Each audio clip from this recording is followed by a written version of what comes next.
This is Hidden Killers with Tony Bruschi. Here now, Tony Bruschi.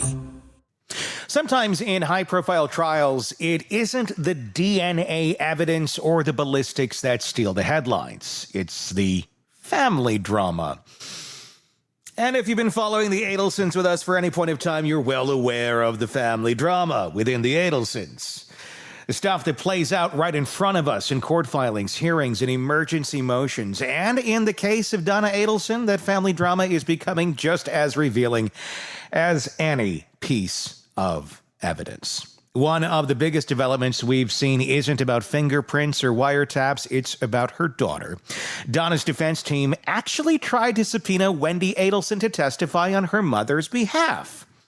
Okay, well, think about that for a second. A mother facing a potential life sentence, leaning on her own daughter as a defense witness.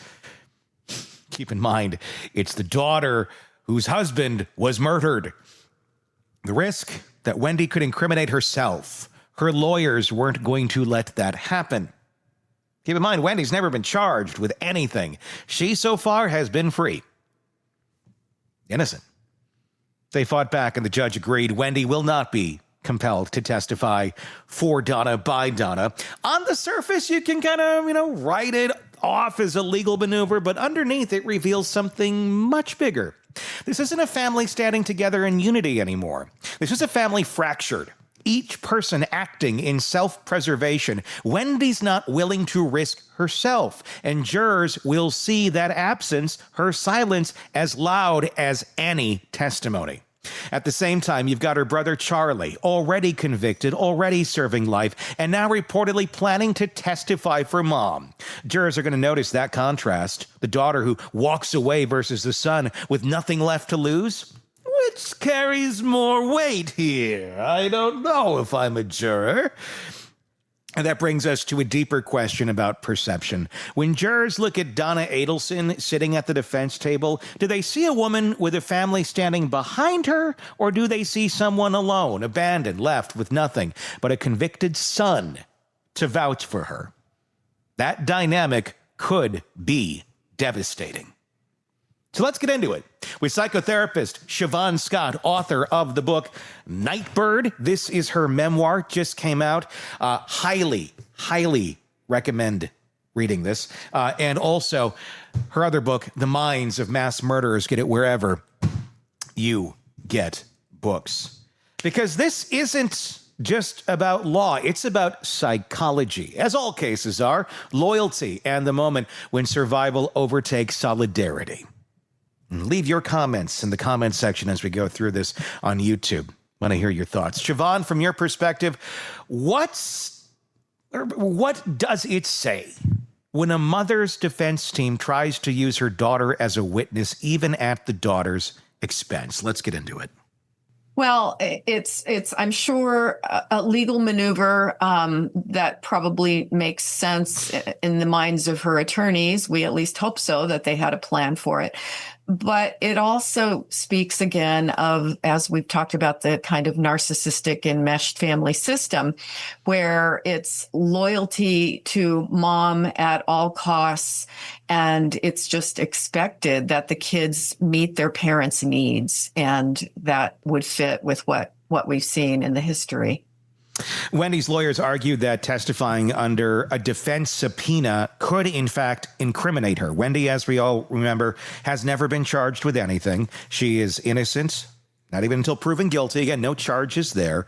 So what does it reveal about how close she still might feel to the danger zone in this case? 11 years later, not wanting to get up there on the stand. I mean, is this just because she doesn't want to give prosecutors a chance to go after her, even though she doesn't know anything? And maybe she doesn't. I don't know, that she could slip up and they're going to find some words to twist. Versus being there for mom, because it feels like she's now leaning a lot more into her own territory of what's best for me and my kids, not necessarily what's good for the goose is good for the gander. I never thought I'd use that term in a sentence anymore. I love it. Yeah. Yeah.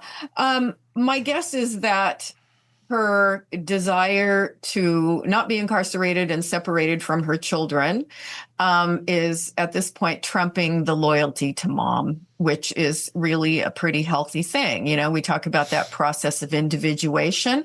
So she's able at this point to separate herself from what her mother wants.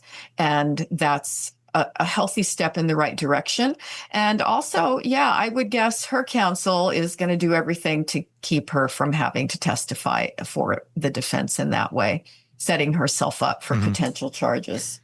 We're hearing, as of our recording today, that Charlie is likely going to be testifying for his mother's defense. Essentially, it really wouldn't hurt anything for him. He'd just be saying the same things he's already said and the same things that he's bringing up on appeal.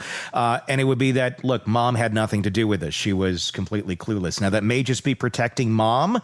I don't know the answer to that, but we may see Charlie come out. I don't know that he has a whole lot to lose at this point by coming out and making that point. How do you think a jury is going to look at that, though? They're going to know Wendi exists. They're going to know Charlie exists. Obviously, Wendi has to exist. This is about the death of her ex-husband. And the fact that Wendi's not up there defending mom, but Charlie is. And those are the two that seem to be in cohorts about all of this. Is that making it look as if Donna is very guilty, that her daughter won't even come out and try to defend her mom? Yeah, it's an interesting point. I don't know how a jury would take that. I can see it being something that they would ponder, but does it, in their minds, carry particular meaning? I guess it just depends on the jury and the people on it. The fact that she is planning on taking the stand, and there's just been a lot of people saying this is a very, very, very, very bad idea. Her legal counsel, they ultimately have to do what Donna wants to do. The fact that Donna is out there already saying, I want to take the stand, the trial hasn't even officially started as of our recording. By the time you're seeing this, we might actually be past opening statements. Right now, it's just getting the jury together. But the fact that she's ready and waiting to raise her hand and get on that stand, what does that say about the psyche of Donna Adelson right now behind bars? She really thinks that she has the power to influence the jury. And again, that goes with somebody who's a bit overconfident and is probably not in the right mind to, make these decisions. As I've speculated with you privately, we may be looking at a little bit of age-related cognitive impairment. Her judgment may not be the best at this point, but somebody who's, let's say, overconfident about their ability to tell a story and convince people, which is very likely to do her unlikely to do her any good. Which is what it feels like. And let me ask you about that, because I don't know if Donna is starting to suffer from any of that. That would just be pure speculation. She's getting up there in age. It certainly wouldn't be a shocking thing to find that out. It wouldn't be a bad defense, Donna, if you'd like to attempt it. But we've talked about the immediate impact of all of that. And the fact that this family is the way it is, as someone does get older, as someone does enter into some cognitive decline, does boldness come out more in a personality like Donna? Donna seems to be one, if I were to guess, pretty much was the one who always had the answers, and it was Donna's way or no way. That's my conjecture on it, from very likely a extremely narcissistic mother. That's how I view her, and I think a lot of others might as well. As they get older, does it get better or worse? Is this someone who would be more ingrained now today to say, I want to go testify, if in fact her faculties are starting to get a little rough, versus maybe Donna 15 years ago? Yeah. When we see people age, if they go into cognitive decline or Alzheimer's or any of that, the older people, they get whatever their personalities were like, it tends to intensify because they gain or they lose inhibition. And so if you have somebody who's always been somewhat narcissistic, dominating, outspoken, they can intensify with that. If you have someone who's always been benevolent and kind and giving, you see more of that happening because they just, whatever's been in there, it manifests in a more intense way, which means you can find lovely, sweet older people, or you can find really angry, hostile, venomous older people. And maybe when they were younger, they could curtail that. It feels like it's that or the other quite often. It does, doesn't it? It really does. It's like reducing down a sauce for the cooking folks out there. Good analogy. You reduce it down, the flavors get intense. You eventually get to a demi-glace where it's just that super thick and it's intense, but it's nothing like it was when it was a big boiling pot a couple hours earlier. That's what you're left with, and you're getting the true flavor of what that person is, and I guess that may be what we're seeing here with Donna Adelson. The family was once a fortress, money, privilege, tight bonds, and now piece by piece that fortress crumbling. Charlie's in prison for life. Donna's on trial. Wendi trying to distance herself, and the grandchildren are caught in the middle. Feels like the entire family has shifted into survival mode. And let's explore that for a little bit. When you have this family, this image-driven family like the Adelsons, and they usually cope in the public spotlight with their fractures and by coming together. We saw it after Charlie's conviction. They then on record recordings talking about their us problem. What do you think is going on here psychologically behind the scenes with Wendi and her kids, with Charlie, with Harvey, who was also on that one-way ticket on that westbound flight that was never going to be coming back? How do you think things are going behind the scenes for the Adelsons now that things are starting to crumble? How do you think they're coping? It's got to be tremendously confusing to live in this world where you've had this cohesive family, this enmeshed family with mom in control, and to just have it start to fracture like this. So my guess is each one of them is coping in their own way. Who knows what kind of therapy they're all getting, if any, but it would not surprise me that there's a tremendous amount of anxiety and depression and, other kinds of problems. Nobody's probably sleeping very well.